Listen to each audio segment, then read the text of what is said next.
I really think it's actually Elon's most ambitious thing, more than colonizing Mars, because that's just a bunch of people going somewhere, even though it's somewhere far. Neuralink is changing what a person is. But if you could do that electronically, where you're not juicing yourself up with amphetamines, but instead you're enhancing all the capabilities of your entire neural network. Yeah. Crazy. Bro, we're going to be robots. We're going to be cyber people. Welcome to Neura Pod, where we share updates about the company Neuralink. This Elon Musk-founded company is working on surgical brain implants that'll enable humans to talk to each other telepathically and help paralyzed people walk again. Unfortunately, the journey to achieving these goals is not a straight line. The engineering required to make these devices is fraught with challenges. There are also plenty of doubters, skeptics, and people who are genuinely afraid of what could happen with the new tech. This has once again become apparent recently, as numerous headlines have claimed animal abuse and mistreatment at the company. This update episode will start with the allegations being made, then share the highlights of Neuralink's response. Next, we'll have highlights of Lex Fridman's interview with Tim Urban, the creator of the popular website and blog Wait But Why. After that, we'll talk about an exciting trip that Omar and I recently took to Kernel's company headquarters right outside of Los Angeles, California, which, as a reminder, is the brain interface company that Elon once considered joining. Then we'll share highlights of Joe Rogan's interview with YouTube phenom Mr. Beast, where they ended up chatting about Neuralink quite a bit. We'll also share an update on the potential merging of Tesla, SpaceX, Neuralink, and the Boring Company.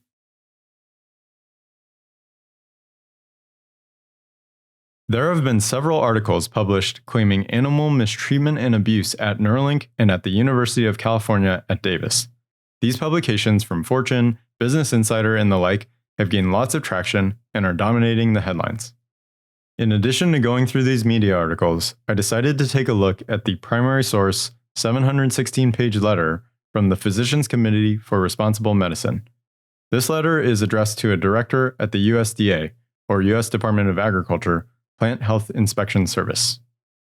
The letter opens with a request for the USDA to investigate apparent egregious violations of the Animal Welfare Act related to treatment of monkeys used in invasive brain experiments. This letter's off to a great start because Neuralink has never received a citation from the United States Department of Agriculture inspections of their facilities and animal care program. So that I don't completely bore you to death with the details of the report, the summary of the PCRM's claims is that they say, many, if not all the monkeys experienced extreme suffering as a result of inadequate animal care and the highly invasive experimental head implants during the experiments. They mention that monkeys were constrained to a chair for up to 5 hours per day, and based on a quick Google search, it appears that a deep brain stimulation surgery in a human typically takes 4 hours, and sometimes longer. So given that these procedures are new, it's not so abnormal for a monkey to be seated for this time period for this type of surgery. They state that Neuralink deviated from protocol because they used a substance called bioglue without recording the use, which we'll discuss later. They claim animal care negligence, especially for 8 monkeys, as some of the monkeys demonstrated symptoms of depression or bloody stool or infection near the site of implantation. And the concluding statement says, the documents reviewed by the Physicians Committee reveal a systematic disregard for the Animal Welfare Act regulations by UC Davis and Neuralink personnel. The carelessness by these facilities resulted in the suffering and death of several monkeys. We believe that this situation warrants a serious investigation by the USDA. The report also includes many figures, including necropsy reports, which is basically the same thing as autopsy reports, but for animals. One example is shown on page 168. This particular report says the final diagnosis has no remarkable findings, and that there was no evidence of inflammation or infection in the sections of the skull examined. This page, 217, shows monkey vitals and blood work. This page, 234, shows observations of an implanted monkey days after the surgery was performed. They note that the animal is active in the cage and eating treats and has a stable cranial implant. A couple days later, they note a small amount of scabbing, but no swelling or superficial reddening of the skin. Almost all of the rest of the report includes similar documentation and record keeping. Also, it's important to note that the accusations about animal mistreatment come from a group who opposes any use of animals in research. The bell curve of people's feelings about animal testing ranges from utter disgust to full support, and this group happens to land at the tail end of the curve. Although most people fall elsewhere on the bell curve, anyone who just reads the headlines of the articles that came out in February begins to have a worse perception of how Neuralink treats its animals. For example, Fortune, a generally respectable global media organization, published an article with this title: Musk brain chip company Neuralink admits to killing 8 monkeys in experiments. Now, without any knowledge of the background of the story, it's easy for someone to read this headline and automatically support the PCRM group in requesting that Neuralink stop animal testing. This is unfortunate because Neuralink's aspirations are so positive. So, with these claims being made about Neuralink, it's again worthwhile to keep these longer-term goals of the team in mind. 1, to help solve neurological issues, and 2, minimize bad outcomes related to AI. Most would agree the potential positive impact this technology could have for humans and animals justifies testing on dead animals, then other animals, and humans. When any person, group, company, or organization is aspiring to advance novel medical devices and treatments, they must test in animals before ethically being trialed in humans. The robot performing the surgery, the threads and link being implanted are new, and therefore the alternative to testing in humans is either animals or not testing at all. One specific section I noticed that demonstrates this animal testing is being conducted in what I personally believe to be a logical manner is on page 48, which states UC Davis's protocol for muscle retraction and cutting. It states, "Our goal is to allow the muscle to attach around the implant and not over the implant to achieve better wireless data telemetry and/or charging. We outline 3 possible approaches in order of increasing invasiveness. We will pilot these options first in cadaver, followed by terminal surgery before survival surgeries, to be approved by a subsequent amendment. Option number 1, retract muscle for electrode insertion and allow it to bunch up around the implant during skin closure. If muscle bunches over more than 1/3 of the implant, we will proceed with option number 2. And option number 2 is, alternatively, we may split the muscle fibers with a medial to lateral incision so that the muscle will attach down to the bone and not overlay on top of the implant. Option 3, as a last resort, we will excise the portion of the muscle covering the craniotomy location in consultation with the vet staff." Do you agree with me that it makes sense to test these devices in dead monkeys, then handicapped monkeys, then humans, while also starting with the least invasive approaches? Let me know. I read all the comments. Fortunately, a few days after the articles started to get mainstream media attention, Neuralink released a blog post detailing their commitment to animal welfare. In 2017, Neuralink partnered with the University of California at Davis's prestigious California National Primate Research Center to conduct animal-based research. Surgeries were performed on cadavers or already dead monkeys. After they showed they had some success, they moved on to monkeys who were deemed by the veterinary staff to be healthy enough for one anesthetic event, but may not have proper quality of life due to a pre-existing condition. Performing initial surgeries on cadavers and terminal procedures ensures that an animal does not potentially suffer post-operatively in the event the test procedure has an unexpected result. Of course, if something happens to go wrong with the procedure, it's much less bad to find that out by testing on an already dead monkey versus a living monkey. Now, recall when I mentioned the use of bioglue earlier in the episode? This is Neuralink's response. 6 animals were euthanized at the medical advice of the veterinary staff at UC Davis. These reasons included 1 surgical complication involving the use of the FDA-approved product bioglue, 1 device failure, and 4 suspected device-associated infections, a risk inherent with any percutaneous medical device. In response, we designed new surgical protocols and a fully implanted device design for future surgeries. So BioGlue is an FDA-approved product, and there was 1 surgical complication related to use of it. It's also noteworthy that Neuralink is saying they've taken action to develop new surgical protocols and a fully implanted device design for future surgeries. This could also decrease the likelihood of infection. I also didn't include a statement that was made by the PCRM about monkeys having missing digits, or fingers and toes. Neuralink says that these monkeys often have missing digits prior to receiving them in the first place. The missing digits are often as a result of resolving conflict through aggressive interactions with one another. Watch this clip of how aggressive they can get. Monkeys fight dirty. Slapping and grabbing. They can break fingers and snap tails. Neuralink specifically says no such injuries occurred at any time to animals housed at UC Davis while part of Neuralink's project. The key takeaways from the rest of the blog post include the following. Number 1, Neuralink is absolutely committed to working with animals in the most humane and ethical way possible.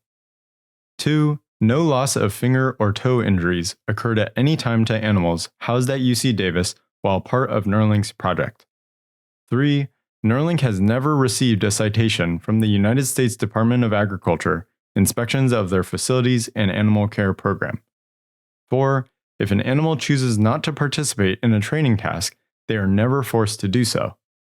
And 5, Neuralink has worked relentlessly to do away with restraints entirely and minimize the time needed engaging in a task to obtain optimal data. The processes in place for ensuring adequate animal safety are very stringent. Animals are cared for and are trained via the technique of positive reinforcement. Specifically, if an animal chooses not to participate in a task, they are never forced to do so. Neuralink referenced this in a video from the summer of 2020. It's totally amazing to see what they're able to do with training, all with positive reinforcement. Positive reinforcement is where you offer an animal an opportunity to form a behavior and be rewarded for it if they choose to participate in it. We do give them the option of not participating. We'll do reinforcement preference testing. And if you look into any other field where animals are looked at, whether that's the food industry, the pet industry, you're not going to find any other area where there's multiple dedicated veterinarians, veterinary technicians, animal care, behaviorists, all looking at an animal every single day. Neuralink continues to go above and beyond. As of 2022, the company is privileged to have the resources and support to set up something very different and new.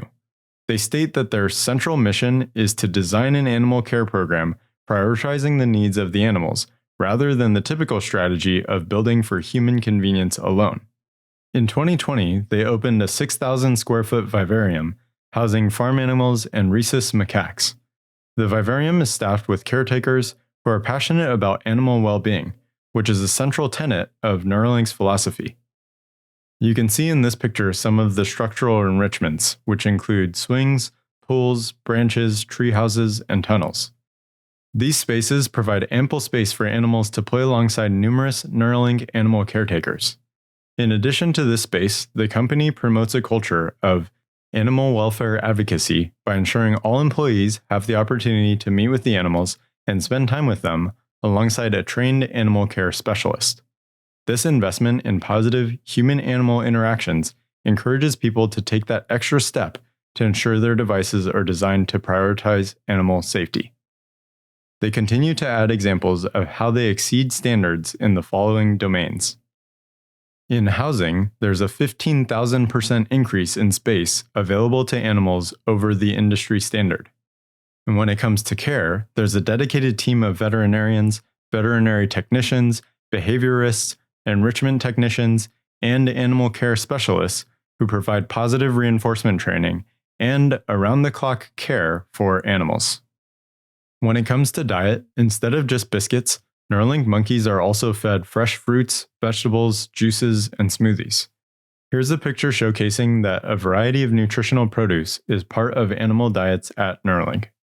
When it comes to motivating animals, the team does not practice water and food restriction, which are common strategies used in medical research to motivate animals to perform behavioral tasks. Instead, a diverse diet with novel food items are used to encourage the animals. When it comes to restraint devices, restraints are typically acceptable. However, at Neuralink, they've worked relentlessly to do away with restraints entirely and minimize the time needed engaging in a task to obtain optimal data. Then when it comes to activity budgets, Neuralink employs staff trained in behavioral analysis to help the animal predict its day and assess choices about that day. Here's a picture of a Neuralink pig named Gertie, who shows off a leaf she found on her morning stroll. When it comes to data collection, by carefully observing the animal's behavior in the laboratory, the team can identify when an animal is uncomfortable. Appropriate adjustments can be made due to the thorough attentiveness and data collection. And when it comes to retirement, Neuralink retired several macaques to a sanctuary last March because they consistently chose to spend their day swimming in their pools, foraging, and relaxing in their hammocks rather than attending the game that was presented to them. Their brand new enclosures and sanctuary costs were fully funded by Neuralink. This is the final concluding statement on the blog post. We will always strive to surpass the industry standard and never stop asking ourselves, can we do better for the animals? And never forget, it is a privilege to work with the animals in research. It is our responsibility as caretakers to ensure that their experience is as peaceful and, frankly, as joyful as possible. Here's a picture of the Neuralink monkeys Ranger and Alloy playing. Neuralink has gone so far as to even make sure that they're not just complying with standards, but also leading and setting an example with regards to animal care. Here's a statement from the Neuralink website. Additionally, we recently applied for and received accreditation by the Association for the Assessment and Accreditation of Laboratory Animal Care, or AAALAC International, a voluntary international agency accrediting excellence in animal care. Our AAALAC accreditation further highlights that everything we do here at Neuralink not only meets but exceeds the standards set in the Animal Welfare Act regulations, as well as the Guide for the Care and Use of Laboratory Animals.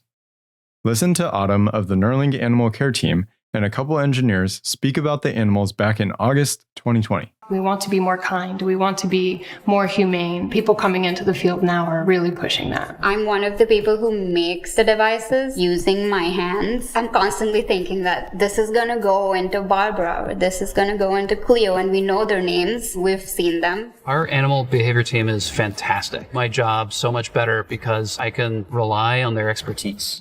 One of my jobs is to help design behavioral plans and training plans for the animals that we use in behavioral research. Make sure that the spaces that they're in are comfortable and designed in such a way to express that full behavioral repertoire. Neuralink is not some arbitrary faceless entity that makes decisions in a bubble. Instead, the company is a group of people. There are around 250 people who are motivated by the mission to help people with neurological diseases. Many of them probably have animals as pets, or would like to spend more time with animals. Assuming they'd collectively want to harm or are indifferent to harming animals doesn't add up. This is more discussion from another Neuralink Animal Care Team member, Sam. Oversee all facets of the animal care program, from the day-to-day husbandry, food, water, provisions for these animals, to ensure that these animals are always looked after to the best of our ability. So we actually have a committee here that we've developed that meets regularly, talks about ways that we can try to prevent compassion fatigue so that every day when we come in, we have the energy that we need to provide good, loving compassion to the animals that we work with. Like with practically everything at Tesla and SpaceX, Neuralink appears to lead across the board. This is no different when it comes to animal care and safety. And like I mentioned earlier, team members are often personally motivated by Neuralink's compassionate initial mission of helping people with neurological diseases. I got into this field probably as an inspiration from my sister, who is on the autism spectrum. It made me look at all life forms that were struggling and challenged to have their own voice heard. And so I wanted to be in a position where I could bridge that opportunity to communicate with the world. I really feel that Neuralink supports animal welfare and allows us to have a voice for them. I feel really proud that I get to be part of making their lives and that contribution better. What excites you about it? Is the big long-term philosophical things? Is it the practical things? Do you think it's super difficult to do on the neurosurgery side, on the material engineering, the robotics side? Or do you think the machine learning side for the brain-computer interfaces where they get to learn about each other, all that kind of stuff? I would just love to get your thoughts because you're one of the people that really considered this problem, really studied it, brain-computer interfaces. I mean, I'm super excited about it.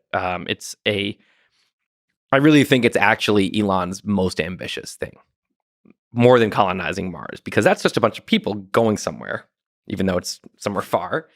Neuralink is changing what a person is. This is not the first time someone who's very knowledgeable about Elon's projects has talked about how excited they are about Neuralink.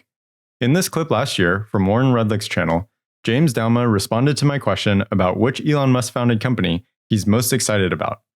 He first states he needs a time frame over which to be excited about, then elaborates on why Tesla's super exciting, then says this. There are other time frames where I think that SpaceX is super exciting, kind of this medium turnaround. If I have to say in the long run, like what really moves the dial? Like what's the thing that changes the nature of human existence? Well, yeah, that's Neuralink, right? Yeah. It's just like long term in terms of the potential for changing the human experience. Like, there's nothing that compares to Neuralink. It scaled up. If they achieve their ambition, it completely redefines what it means to be human. Yep. Now back to Tim and Lex. I think that Neuralink engineers and Elon himself would all be the first to admit that it is a maybe that whether they can do their goals here. I mean, it is so crazy ambitious to try to, their eventual goals are, of course, in the interim, they have a higher probability of accomplishing smaller things, which are still huge, like basically solving paralysis, strokes, Parkinson, things like that. I mean, it can be unbelievable. And, anyone who doesn't have one of these things, like we might, everyone should be very happy about this kind of helping with different disabilities. The long-term goals of Neuralink are to, number one, solve important brain and spine problems with a seamlessly implanted device. And two, develop a high-bandwidth interface because when it comes to AI, if you can't beat them, join them. Achieving this first goal could produce a depth of positive impact that I believe is only comparable to something like a pacemaker. Having a fantastic, fun car that helps transition the world to sustainable energy a little bit quicker is something that I support, but Neuralink could give new life to a person and their family and friends. How cool is that? But the thing that is like, so the grand goal is this augmentation where you take someone who's totally healthy and you put a brain machine interface in any way to give them superpowers. It's the possibilities if they can do this, if they can really, so, they've already shown that they are for real with, they've created this robot. Elon talks about like, it should be like LASIK, where it shouldn't be something that needs a surgeon. This shouldn't just be for rich people who have waited in line for 6 months. It should be for anyone who can afford LASIK, and eventually, hopefully, something that isn't covered by insurance or, something that anyone can do. Something this big a deal should be something that anyone can afford eventually. This approach of trying to achieve widespread adoption of their product is the same that Tesla has taken, in that Tesla has worked to drive down the cost of their vehicles and thereby make them more accessible. Likewise, Neuralink is aspiring to drive down the cost of their surgery and make it widely available. Elon's mentioned this in the past, that the team is aspiring to have their robot perform the entire surgery. Here's what he said. And we actually ultimately want this robot to do essentially the entire surgery. So in everything from incision, removing the skull, inserting the electrodes, placing the device, and then closing things up and having you ready to leave. So we want to have a fully automated system.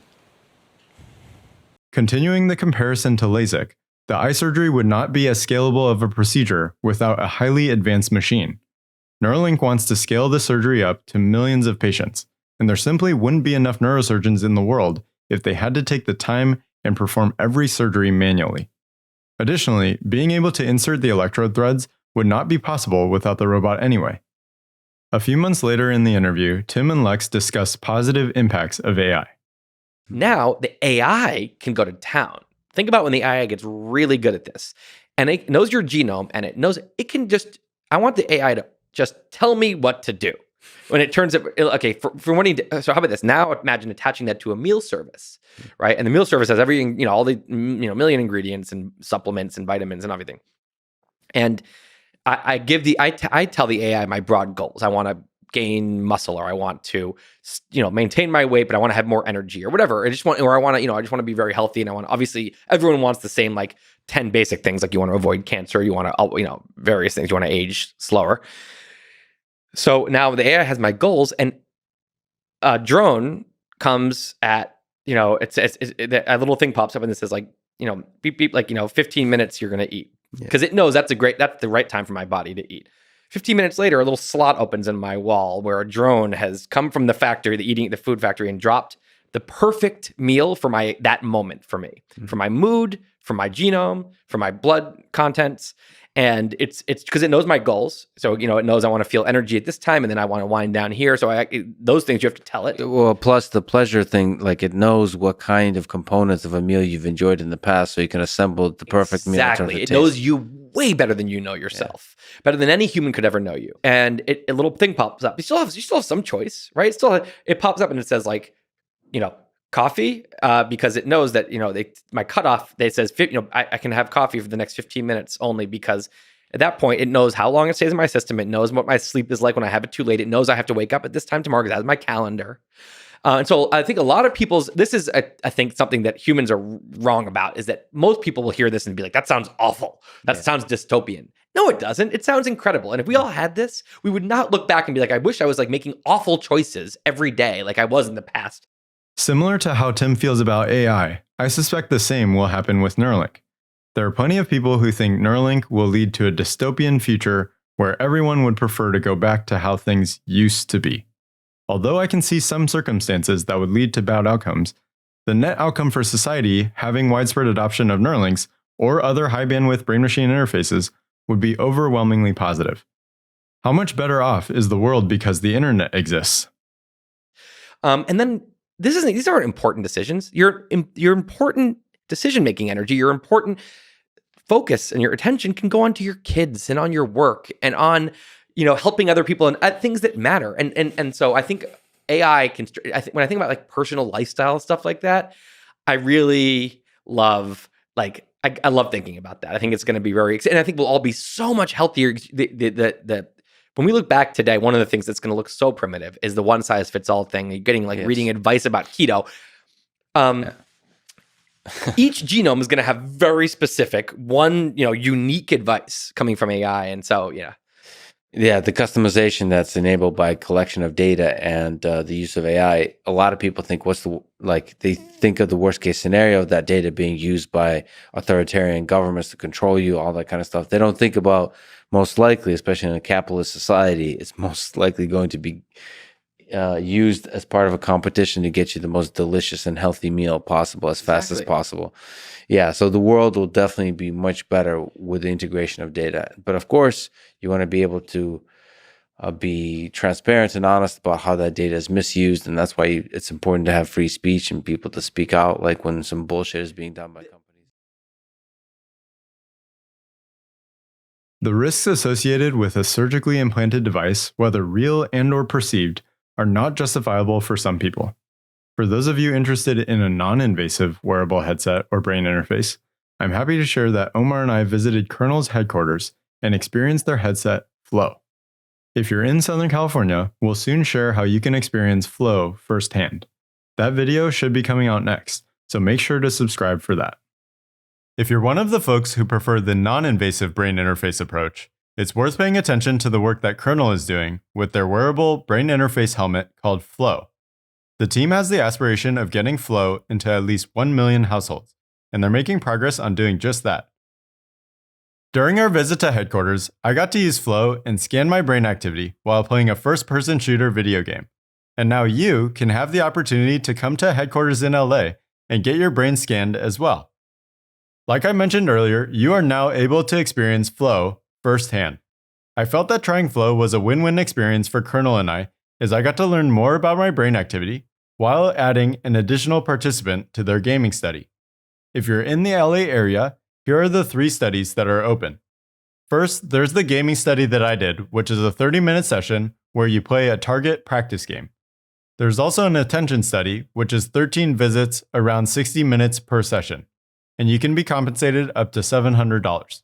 There's also an emotion study, which is 2 to 10 visits of 60 minutes per session, for which you'd be compensated $25 per visit. And there's one more study coming soon. Kernel has received FDA authorization to measure ketamine's psychedelic effect on the brain using Kernel Flow with their partner Cybin. This seems like a unique study to me. The study would help the team explore the possibilities of psychedelic therapeutics before, during, and after a psychedelic experience. Prior to this, patient reporting has been subjective, but the study would align with Kernel's mission of brain measurement by helping to quantify the effects of the therapeutics. Last month, Joe Rogan interviewed Mr. Beast, who's among the top most subscribed YouTubers in the world. Although Mr. Beast is known for his entertaining videos and oversized giveaways, the two superstars ended up discussing Neuralink and artificial intelligence for around 15 minutes. The first part of the discussion opens with Joe praising the work the Neuralink team is doing. He says, "It's very complicated because the first steps about it are really undeniably important. Because the first steps about it are reconnecting people's spinal cords.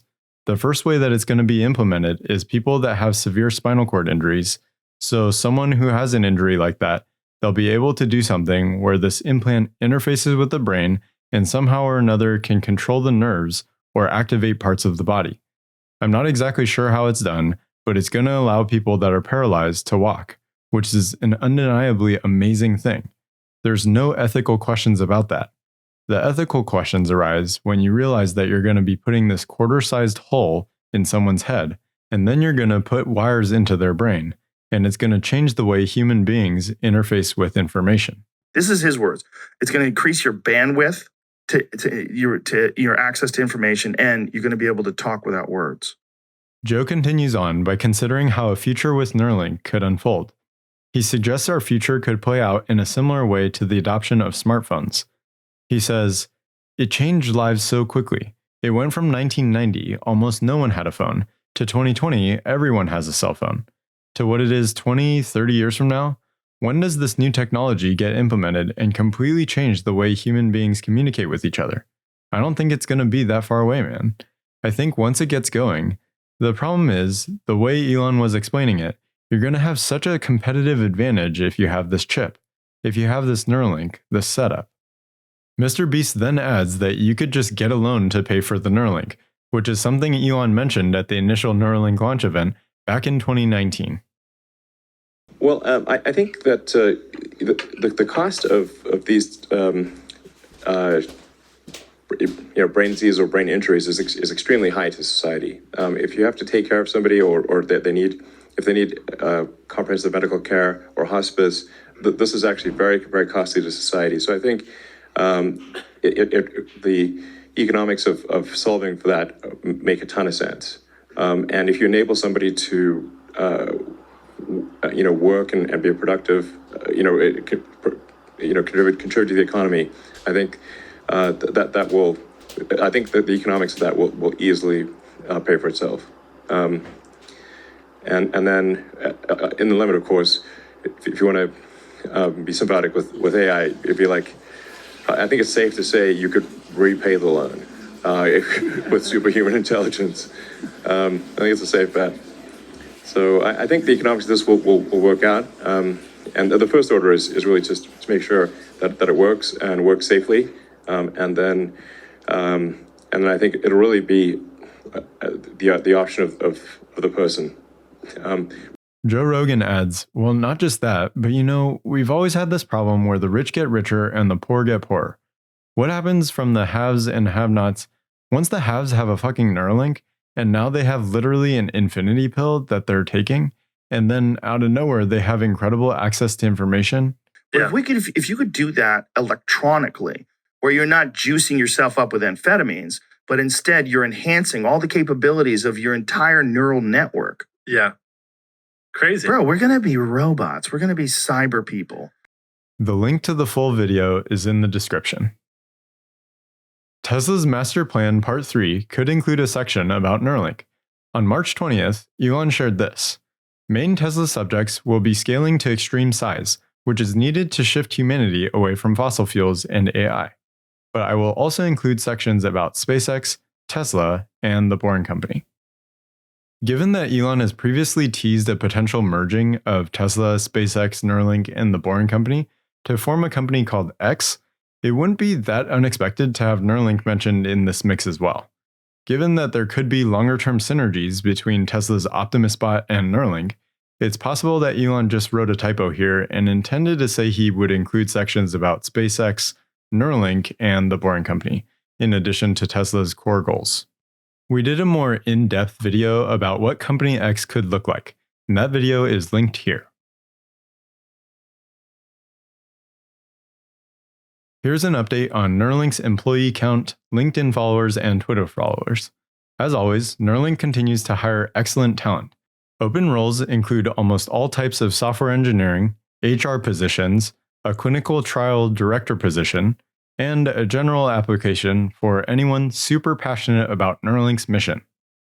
Likewise, the non-invasive brain interface company Kernel is also looking to hire. Some roles you might be interested in include Director of Software Engineering for Cloud API, a Senior UI Software Engineer, or Technical Experience Designer.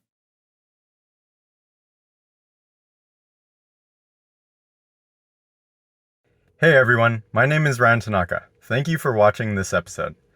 Now this is completely separate from Neura Pod, but I wanted to share that I've founded a company with a goal of enabling retirees to do consulting work as easily as possible. My company is called Reterns, and my website, www.reterns.com, is perfect for retirees who are now looking to share some of the knowledge and experience that they've accumulated during their professional careers, while getting paid for it. During my internship experiences, I had the good fortune of being able to work alongside some experienced old folks in corner offices. One of those people was an engineer who originally worked for the city of San Diego. He retired for just a few months before realizing he was really bored. Things worked out well, as he ended up joining the company that I was at to help lead some major projects. I want to make it as simple as possible for retirees like him to maintain a flexible schedule, designate his or her own wage, and use the skills built up over his or her career. The process for signing up is simple. Retirees fill out basic information like their name, the industry that they worked in, and then they write a little blurb about their work experience. After submitting the profile, I'll review it to make sure that things are completed in an appropriate manner.